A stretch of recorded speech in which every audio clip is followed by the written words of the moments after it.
So here we are at the end of the arc for our first campaign. We're going to charge in and put an end to the hag that has been harvesting the dreams of the nearby village to empower herself and her followers. The adventure is down in the description. You can go and grab it. If you use it with your friends, I'd love to know about it. Let me know what went well, what didn't go well. What did you change? What did you like about it? I'd like to hear about that kind of stuff. It helps me improve in the future. For our Hag's Den, I wanted to do something a little bit different. There is, of course, the classic Hag's Den construct of that chicken hut from Baba Yaga. If you're looking for it, it's in Curse of Strahd. But that already exists in a published product, so I wanted to do something different.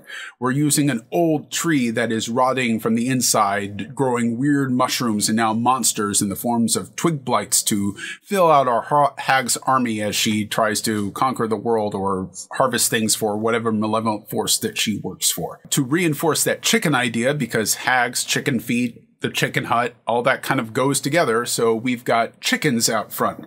They got to be cursed chickens, weird ones, so we use cockatrices that could turn our players to stone. That's also kind of a classic hag thing for you go in and then you get turned to stone trying to flee the evil witch. The statues in the yard going, those kind of things. So we've got those cockatrices here. There's also the scarecrow, because that's also classic hag nonsense of having this scarecrow sitting there out there that comes to life and goes and marches you down from old kind of Appalachian horror. And then because I like Legend of Zelda, we've got actual chickens that are going to turn into the cuckoos from, well, Legend of Zelda, wherever Link attacks them enough, he eventually gets murdered by chickens.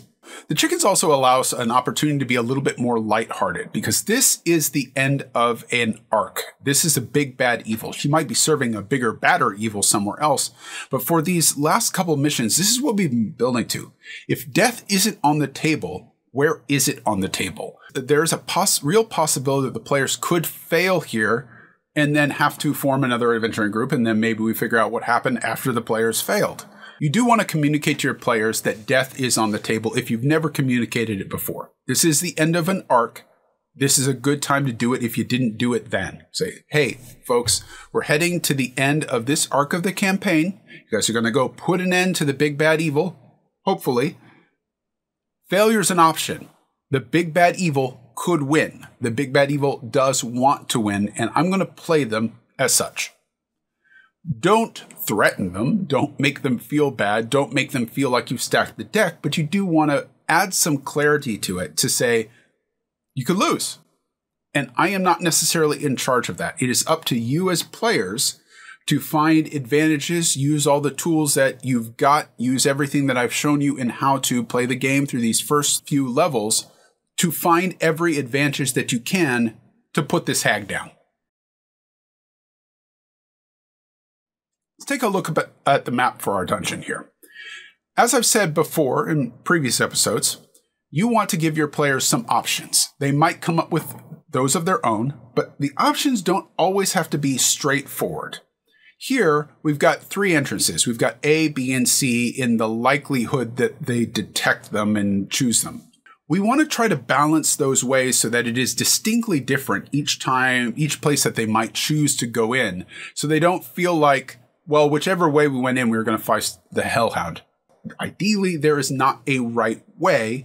There is what is right for this party. What they have determined is the right way for them. It is okay to tell the players some of the dangers and some of the challenges that their characters are aware of. The characters are aware that they can hold their breath for only so long. You can tell the players the mechanics of that and say you can hold your breath for 1 round plus your Constitution modifier, minimum of 5 rounds. Your characters are aware of how fast that they can climb. The characters know that, so it's fine to tell the players that. It's fine to tell them that if you suffocate, you're going to drop immediately to 0 hit points, and then if you are still climbing, you're going to fall off the walls. They need to know those things so that they can make informed choices about which way they want to go. It's not the same with something like going through the front entrance. It should be generally assumed by players, knowing kind of how dungeons and tropes work, how we've shown them before, that the front entrance is guarded. Nobody leaves their house unlocked. Nobody leaves their castle without some guards moving across the top of the gatehouse to watch out for intruders. Nobody does that. It's more than 30. What's the difference? We've got him. If they go through the front door, they're going to face the Twig Blights and the Myconids, and then the Hellhound. Spellcasters are going to use some spells. The fighter took some damage and needs healing, or the fighter burned his action surge, so that's not going to be available when they go fight the Hag. Unless you gave them a short or long rest, and why would you give them a short or long rest in a Hag's Den? It's not like the Hag doesn't know they're there. The Hag's going to come out and interrupt whatever they're doing while they're half asleep. If the players go through the water, rather than facing the challenge of the immediate death saves and the fall and the risk of almost immediately being behind the 8-ball of the chimney, or the 2 encounters with the Twig Blights, Myconids, and then the Hellhound, we face the Sea Hag in a position that's advantageous to her. We could have done the same rules from the chimney. Swimming isn't all that different from climbing from a mechanical standpoint, but we don't want to do the same thing twice. That would not make it a choice. Instead, we're encountering the Sea Hag in an environment that is advantageous to her. The players should know that it's dangerous because they are swimming into a dark cavern in a Hag's Den that they don't know anything about. With the Sea Hag, we get to show some of the abilities that we're not going to get to use with Henrita because she's a boss. We are going to show her as she's bedraggled, a prisoner, sitting there, huddled in knee-deep water. She's been here for days. She's starving. She looks bedraggled, which fits with her circumstances. The players may not naturally go, oh, Hag. The Hag would have appeared as someone beautiful. No, she's a Sea Hag, so she can't do that because that's in the rules. She will tempt the players to come closer. Then she's going to drop her appearance. Tender morsel. And she lets loose her horrific visage, sends the players scattering, and then uses her ability to drop a player to 0 hit points, then picks another character and drags them down underneath the sea. And then, underneath the river? Underwater pool. And tries to drown them down there. This is using her advantage for being an aquatic creature to make herself more challenging for the players where they're not as good in the water. But ideally, she's only going to be the one monster that they face. They may end up facing the Hellhound if they don't sneak past them, but that's why the Hellhound is asleep if the players go through the route with the Sea Hag, and the Sea Hag didn't get to cast any spells. If they enter quick, they can still sneak through this without facing 2 monsters. Now let's talk about Henrita Blacktoes, the arch villain, the big bad evil for this arc of the campaign. You could just use the Night Hag that's in the monster manual, but I'm not a big fan of it because it feels more like a melee monster to me. It's got resistance to bludgeon, piercing, and slashing weapons unless you've got silver or magic. It's got resistance to magic, so it's always advantageous for it to make saves.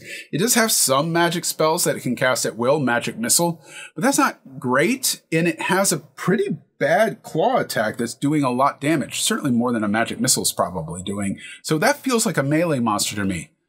Does a witch feel to you like it should be a melee monster? If you're going for classic fantasy, probably not. So let's fix this Hag and make a boss monster out of it. Make it a legendary creature. These are the stats for a Hag out of the monster manual. The first thing we're going to do is change her name. She's now not a Night Hag. She's Henrita Blacktoes, our custom-made nonsense. Then we need to take care of one of the more glaring issues, which is if you have a spellcaster, she has resistance against the spells. Because we're going to make her a legendary creature, we could keep that and get rid of the legendary resistances. My players would be fine with me doing that. But if your players are new, that kind of inconsistency between legendary monsters that normally have legendary resistances and Henrita having the normal Hag resistance to all spells could be kind of problematic to them, where they're like, wait, that doesn't seem right. Shouldn't it be consistent? So we're going to err on the side of the legendary resistances so that going forward, legendary creatures have legendary resistances.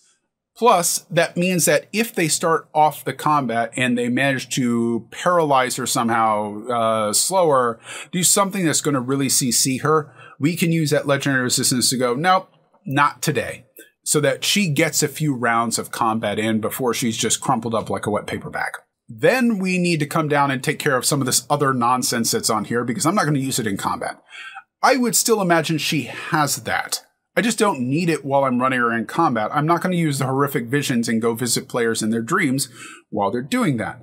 We're also going to get rid of the change shape because we're going to bring that back later and make it a legendary ability for her.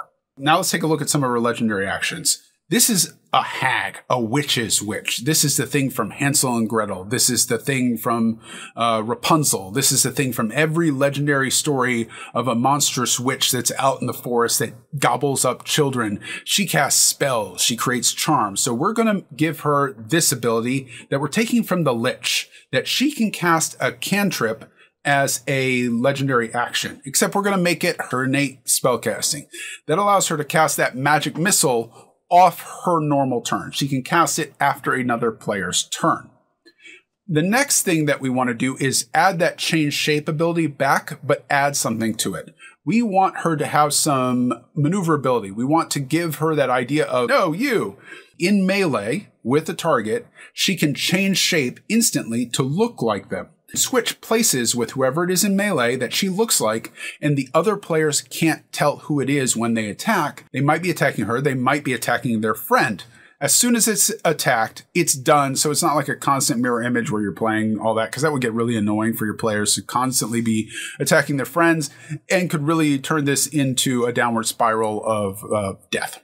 The next thing we want to do is add back that idea that she's a hag of dreams, that, this is the Dream Coven. She should have something to do with dreams. So we're going to give her this Waking Nightmares ability that is a toned down version of Phantasmal Killer that causes a player to panic in fear, and then they take damage over time each round as it keeps going. But it's not lethal like Phantasmal Killer would be for a party of this level. The last thing we need to change here is something to fix a problem that is going to happen with any of your boss monsters.